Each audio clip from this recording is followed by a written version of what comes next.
एक new video में स्वागत है आप लोगों का। मैं हूं राजीव और आज हम लोग पढ़ने वाले हैं सिंपल इंटरेस्ट यानी कि साधारण ब्याज।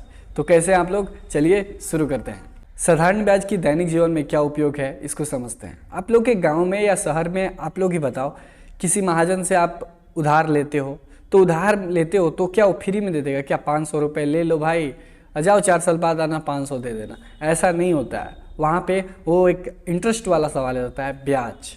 ये ब्याज की जो रकम होती है यह मैनिपुलेटिंग होती है, थोड़ा सा मैनिपुलेट होता है उसके रेट के साथ। दर जैसे बढ़ेगा उसकी ब्याज की वैल्यू भी बढ़ती जाती है। तो दोस्तों आज हम लोग साधारण ब्याज के हर एक छोटे छोटे टर्म को समझेंगे। चक्रवृद्धि ब्याज साधारण ब्याज से अलग कंसेप्ट होता है, थोड़ा अलग होता है, तो उसके लिए हम अलग वीडियो बनाएंगे। लेकिन साधारण ब्याज अगर आपको पता होगा तो चक्रवृद्धि ब्याज ज्ञात करना यानी कि कंपाउंड इंटरेस्ट निकालना आपके लिए बहुत ही आसान होगा। चलिए तो शुरू। सबसे पहले बात करता हूँ सिंपल इंटरेस्ट के कुछ टर्म। सिंपल इंटरेस्ट के टर्म में पहला टर्म होता है मूलधन, प्रिंसिपल। देखिए क्या होता है प्रिंसिपल, समझिए आप। जैसे कि आप किसी से रुपए लेते हो, मेरे को भाई साहब 10,000 रुपये देना, या किसी से आप कहते हो मुझे 1,00,000 रुपये चाहिए, तो जो आप रुपए ले रहे हो उसे हम लोग मूलधन बोलते हैं, प्रिंसिपल बोलते हैं। कर्ज में जो रुपए ले रहे हो, उधार में जो रुपए ले रहे हो उसे हम लोग मूलधन बोलते हैं, इंग्लिश में प्रिंसिपल बोला जाता है। दूसरा टर्म होता है समय। आप कितने दिनों के लिए लोगे या उसको पैसे लेने के बाद कितने दिन के बाद लौटाओगे, उस चीज़ को समय कहा जाता है। जैसे कि मैंने 40,000 रुपये ले लिए, मैंने बोला 5 साल बाद मैं दूंगा, तो वहाँ पे टाइम जो हो जाता है 5 साल हो जाता है, ठीक है।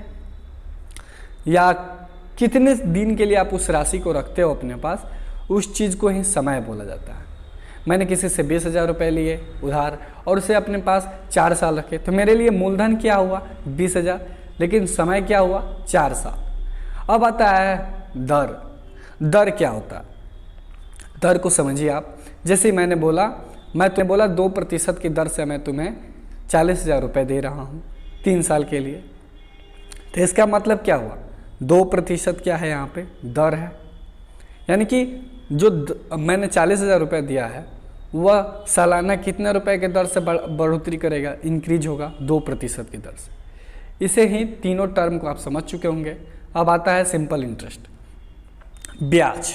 जब इन तीनों को अच्छे से कैलकुलेट, हम लोग एक फॉर्मूला आता है उसके द्वारा कैलकुलेट करते हैं, तो जो राशि आती है उसे हम लोग बोलते हैं ब्याज।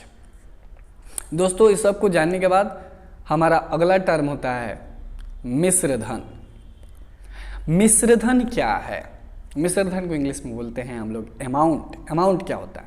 जैसे मान लो आपने किसी को ब्याज दिए, साथ में मूलधन दिए, तो मूलधन और ब्याज साथ में अगर आपने दे दिए, जैसे कि मान लो मैंने किसी से 20,000 रुपये लिए, 3 वर्ष के लिए 2% दर के लिए, तो मेरा तो कुछ फिक्स ब्याज आएगा भाई साहब। तो मैंने तो केवल ब्याज दिया है, उसको सूद तो दिया नहीं है, उसका जो पूरा राशि था वो तो अभी तक लौटाया नहीं है। जब दोनों को मैं मिला के लौटा दूंगा तो मेरा कर्ज यानी कि मेरा उधार चुक जाएगा। तो मिश्रधन का अर्थ होता है, साधारण ब्याज के लिए मिश्रधन का अर्थ होता है मूलधन प्लस ब्याज, यानी कि principal plus interest, simple interest. Okay, तो इन सब को मिश्रधन के टर्म को आप समझ चुके होंगे। तो मिश्रधन हैं। सिंपल इंटरेस्ट का फॉर्मूला होता है मूलधन गुने समय गुने दर बटा 100, ठीक है। यहाँ पर मूलधन क्या था, या P जिसे हम लोग प्रिंसिपल बोलते हैं, P गुने टाइम गुने R, जो भी आप लिख सकते हो, P गुने R गुने T/100 लिख सकते हो आप। तो यहाँ पे देखो P मतलब प्रिंसिपल, R मतलब रेट, T मतलब टाइम, और 100 से हमेशा भाग देंगे ब्याज निकालने के लिए। तो P गुने R गुने T आप लोग कंसेप्ट समझ चुके हैं क्या होता है P गुने R गुने T/100। यह है किसी भी साधारण ब्याज को निकालने की प्रक्रिया। जैसे मैंने 100 रुपये दिए 2% की रेट से 2 साल के लिए, तो कितना ब्याज होगा आप सोचो ज़रा। 100 रुपये दिए 2% की रेट से 2 साल के लिए, कितना ब्याज होगा? तो आप इस फॉर्मूला पे रखो। प्रिंसिपल क्या हो जाएगा 100, रेट कितना हो जाएगा 2%, टाइम कितना हो जाएगा 2 साल। तो हम फॉर्मूला से निकालेंगे सिंपल इंटरेस्ट बराबर 100 गुने 2 गुने 2 बटे 100, ठीक है। 100 से 100 नीचे का कट गया 2 दूनी 4 बताता हूँ। अब मैंने बोला मिश्र धन बताओ कितना हुआ मेरा, तो मिश्र धन मतलब क्या हुआ, मूलधन 100 रुपया और ब्याज जो है 4 रुपया, दोनों मिला के दोगे भाई तब ना मेरा 104 रुपया होगा। 104 रुपीज़ आप हमको दोगे। ओके, तो चलिए इसके साथ कुछ अलग अलग उदाहरण ले लेता हूँ, फिर हम आप एनसीईआरटी के क्वेश्चन को सॉल्व करेंगे।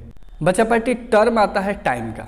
मैंने बोला 2 साल के लिए निकालना है तो कैसे निकालेंगे, 3 साल के लिए निकालना है तो कैसे निकालेंगे, 4 साल के लिए निकालना है तो कैसे निकालेंगे। सिंपल सा है, फॉर्मूला में टाइम के जगह पर वो चीज़ रख देना है। लेकिन अगर मैं बोलूँ 2 महीने के लिए क्या होगा, 3 महीने के लिए क्या होगा, 4 दिन के लिए कितना ब्याज होगा, 6 दिन के लिए कितना ब्याज होगा, तो आप लोग वहाँ पे हैंग मत होना, वहाँ पे मैं आपको बता दे रहा हूँ।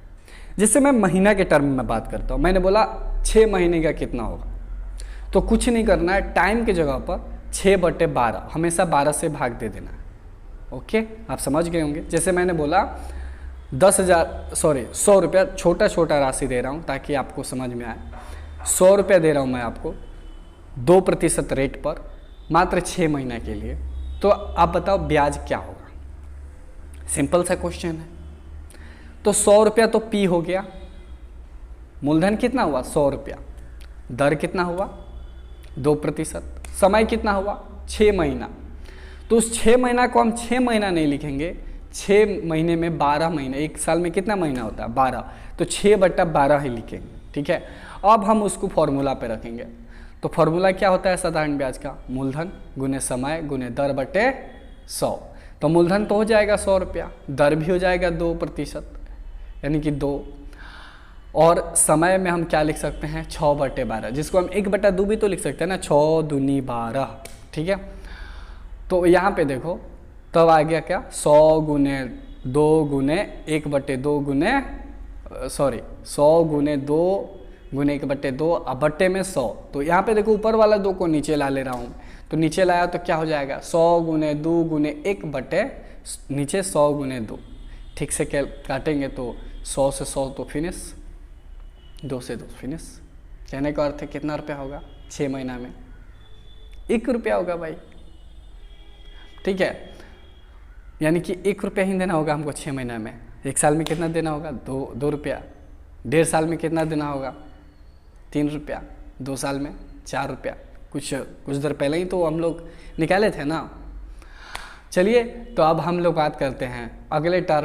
आई होप आप लोग का कंसेप्ट हुआ होगा क्रिस्टल क्लियर। अगर आप लोग का कंसेप्ट हुआ है क्रिस्टल क्लियर तो बोलो यार आपका कंसेप्ट हुआ है क्रिस्टल क्लियर।